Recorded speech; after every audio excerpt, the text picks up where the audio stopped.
Coming up on Network Africa, President Rajoelina of Madagascar dissolves government days after protests by the country's youth. Trial of former Malian Prime Minister Moussa Mara gets underway at the cybercrime court in Bamako. Plus,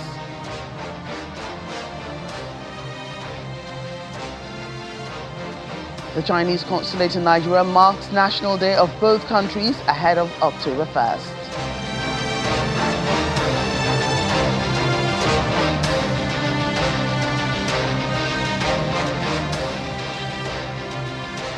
Welcome everyone, I'm Joke Rogers here in Lagos. We begin in Madagascar, where President Rajoelina has dissolved his government days after youths-led protests over water and power cuts.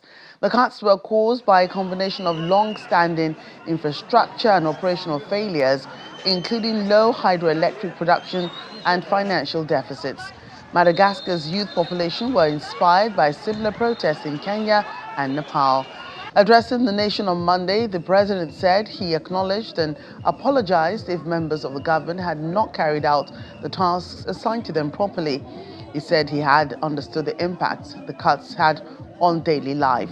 President Rajoelina said that he intends to create space for dialogue with young people and promised measures to support businesses affected by looting. The president said he had terminated the functions of the Prime Minister and the government, and applications for a new premier will be received over the next 3 days before a new government is formed.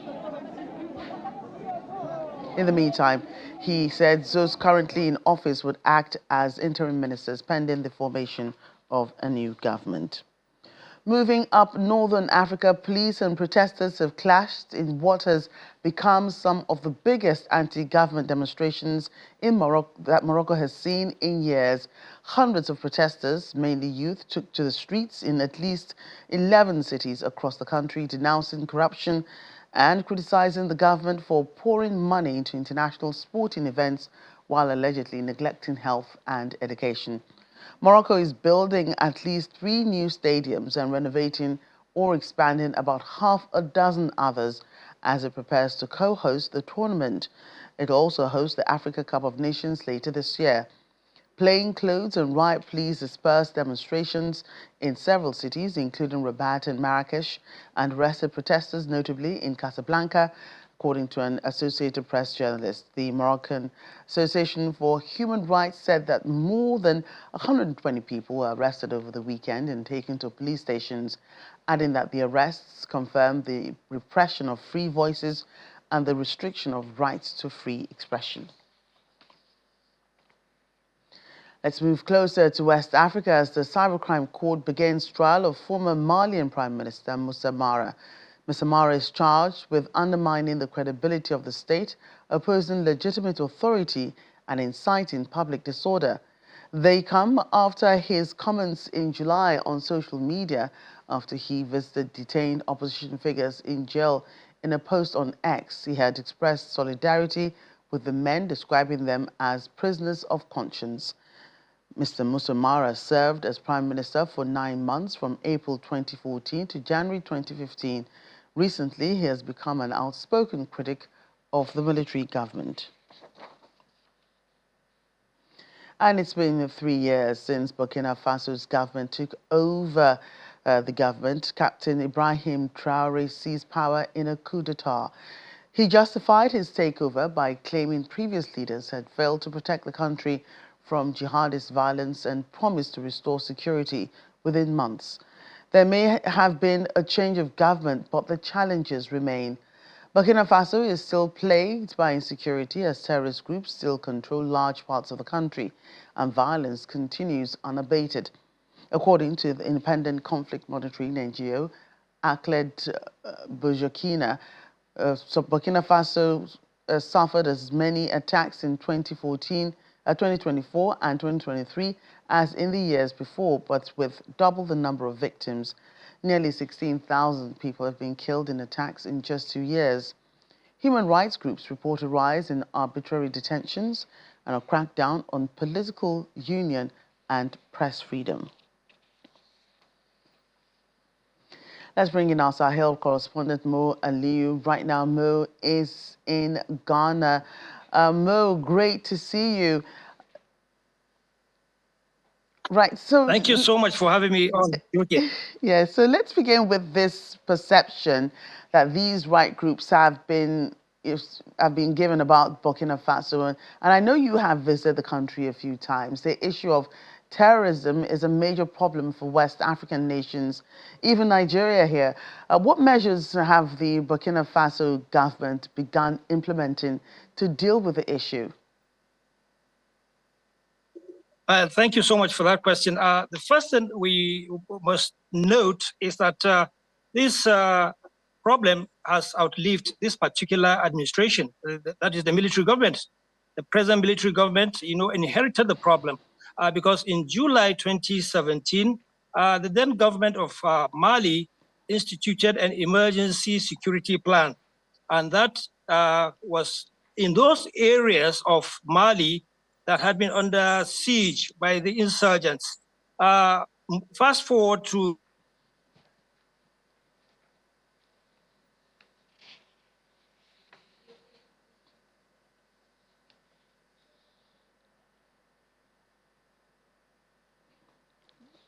Right, Smo seems to have frozen out there. We'll try and get back to him as soon as we can to continue that discussion. In the meantime, authorities in Namibia have contained a fire that ravaged a third of the Etosha National Park.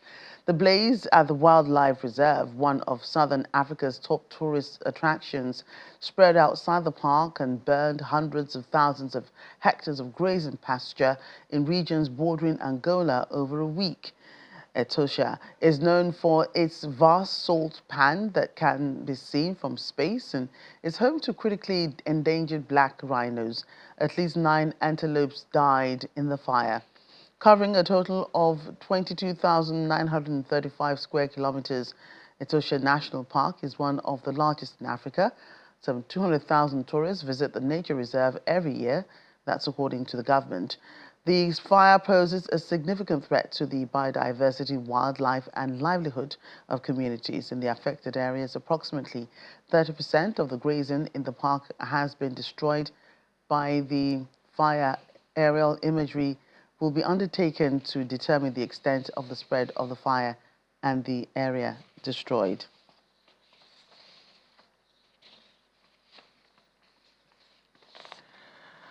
Well, this Sunday marked the closing of the 2025 UCI Road World Championship in Kigali, Rwanda. It was the first time the championship was held in Africa. Many Rwandans were excited about the event and for their country.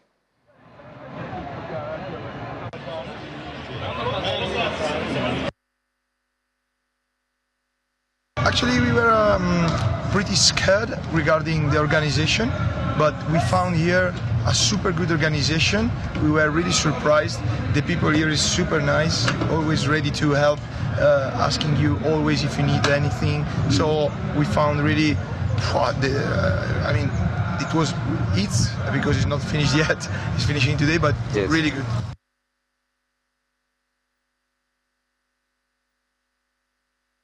Meanwhile, in Nairobi, Kenya, car enthusiasts flocked to the Ngonga racecourse for the 2025 Conquer d'Elegance, Africa's leading showcase of classic cars and motorcycles. They were treated to the collector's display of classic cars as judges inspected every detail. Among the standout entries was a 1934 Rolls-Royce boat tail with its owner noting that her family had entered 4 vehicles this year.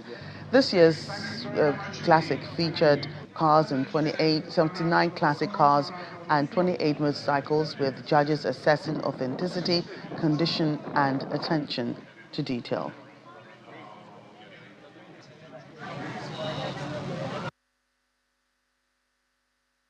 We've got a variety of very old bikes. Some, the oldest one is 100 years old, and we've got all the modern bikes. So we've got a good variety and good contrast here. Always a fun day out. We judge these motorbikes with various criteria. So I've got 6 judges who look at things from different aspects. And we try and be as neutral and as fair as possible so that we can declare a winner. But in our opinion, everybody's a winner because they all took the effort to build these bikes and come here. I love it. The cars here are so beautiful. Like, I can't believe this is back in the day. Yeah, it's such a brilliant event. The bikes as well are amazing. This is a 1925 Triumph 550 SD. It is 100 years old. And I've been in the competition before, one time, and I won it. I've had the motorcycle for 40 years, but in the last 6 years I really worked on it hard. There's more coming up on Network Africa in just a moment. Please stay with us.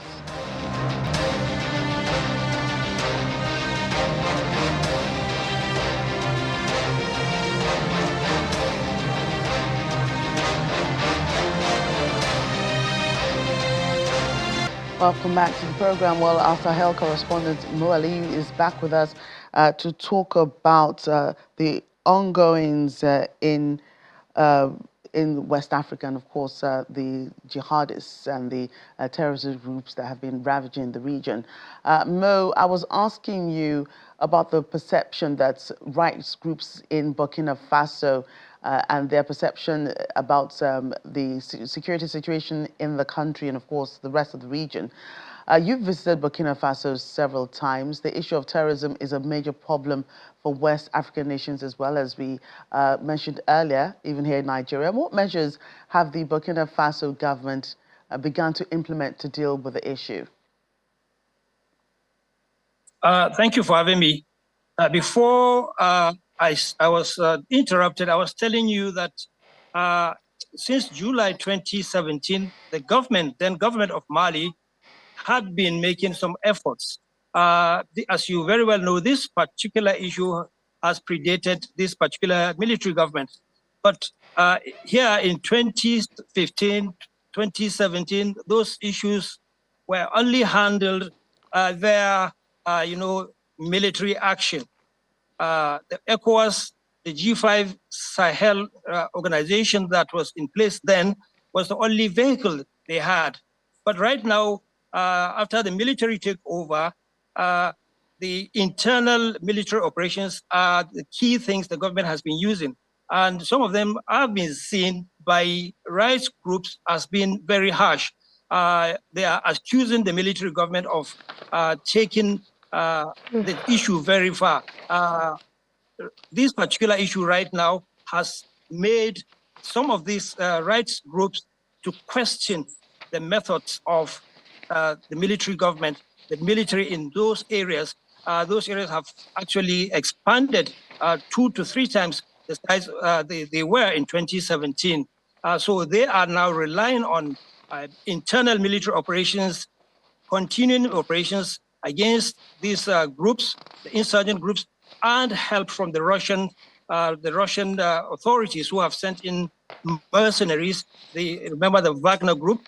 They've been active in those regions in western and eastern Mali, and this is the situation right now. Internal operations with help from the Russian authorities. This is what is happening, and this is drawing a lot of criticism from rights groups. And staying on staying on this topic, Mo, there's a report that intelligence agencies from Niger, Mali, as well as Burkina Faso say that they will unveil the identities of senior Nigerian politicians allegedly linked to bandit groups wreaking havoc across Nigeria's northwest. Why the focus on Nigeria? And do they really have this evidence? Well, it's questionable, to answer the last question, it's questionable if they have any evidence that any Nigerian officials, senior or not, have a hand in the crisis, in the security situation. Remember, the northern part of Nigeria shares borders with Niger, Chad, and Cameroon. Burkina Faso and Mali do not share any borders, but since they are part of the Association of Sahel States, the AES, they are talking with one voice, trying to give a united front. It's actually the Nigerians, that is the government of Niger, that has been, raising fingers at the Nigerian authorities, saying that as recently as last year, saying that they have evidence, which they are yet to prove, that Nigerian officials, specifically in the military, have been, complicit in the insecurity situation that is ravaging the northern part of Niger, which is the border area with Nigeria.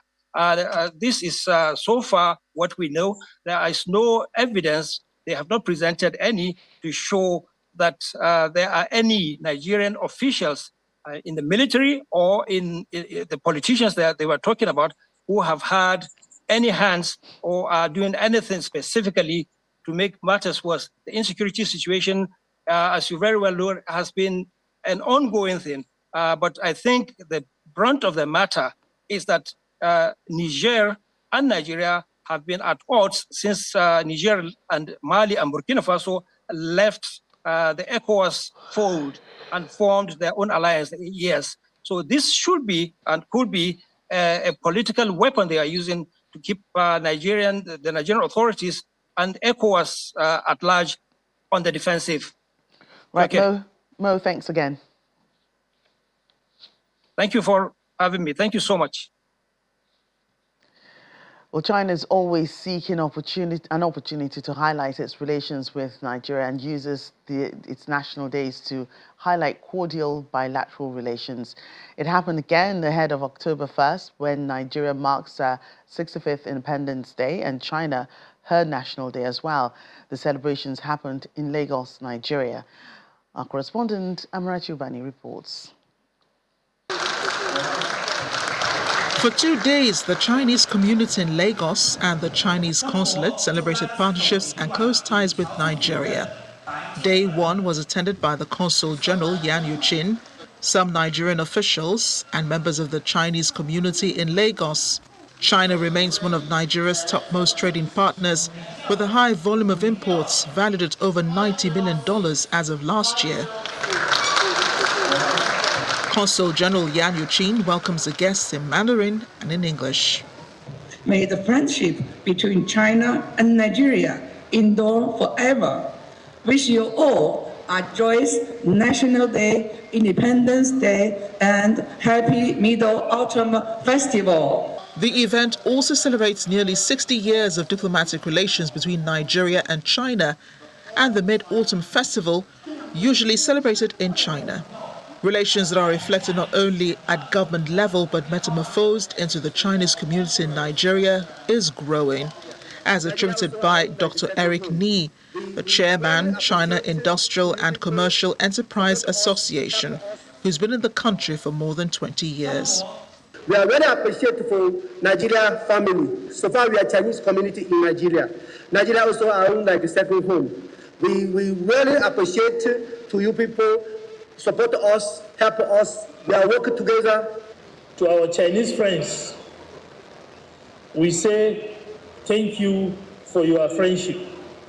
To my fellow Nigerians, let us embrace the opportunity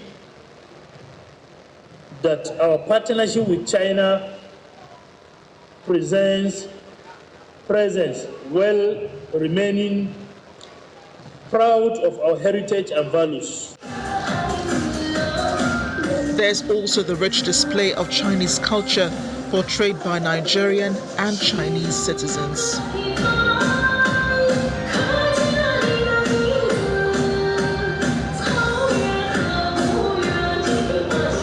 Celebrations continue the next day with the Lagos State Deputy Governor, Dr. Obafemi Hamzat, Speaker of the Lagos State House of Assembly, Right Honorable Mudashiru Obasa, Chairman, House of Representatives Committee on China-Nigeria Parliamentary Relations, Honorable Jafaru Yakubu, members of the Diplomatic Corps, and other invited guests present.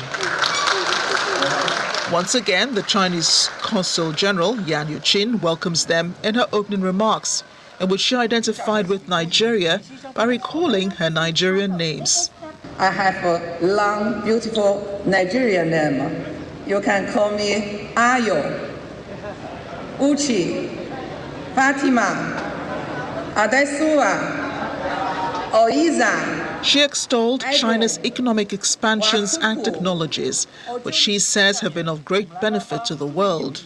Our GDP grew by 5.3% year-on-year, where the total value of trade in goods reached a record high for the same period, rising by 2.9%. Overall, China's economy is steady recovery and with high-quality development advancing. Abundant achievements in scientific and technological innovation. Regarding China-Nigeria relations, she said over the last 54 years, China and Nigeria have consistently supported each other.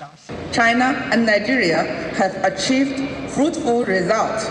In 2024, our bilateral trade reached $21.89 billion, with China's imports from Nigeria totaling $2.99 billion, increased 25.8% year-on-year. In Lagos, we hold our long-standing relationship with China in high regard. Over the years, Lagos State government has enjoyed successful collaboration with Chinese institutions, companies, and investors across vital sectors like infrastructure development, manufacturing, technology, and trade. These partnerships have played a crucial role in our vision of creating a greater Lagos that is productive, resilient, and competitive on a global scale. As is the practice every year, the Chinese consulate and the Chinese community give special recognition to individuals who have distinguished themselves in various aspects. Donations are also given to various philanthropic endeavor. Amarachi Ubani, Channels Television News. In closing now, did you know Mount Cameroon, also known as Cameroon Mountain or Fako, is an active volcano in the southwest region of the country, next to the city of Boye near the Gulf of Guinea. The mountain is known to be the highest point in sub-Saharan Western and Central Africa, the fourth most prominent peak in Africa and 31st most prominent in the world. Mount Cameroon is also one of Africa's largest volcanoes, rising 4,040 meters above the coast of West Cameroon. That's our program today. Thank you for watching. I'm Joker Rogers.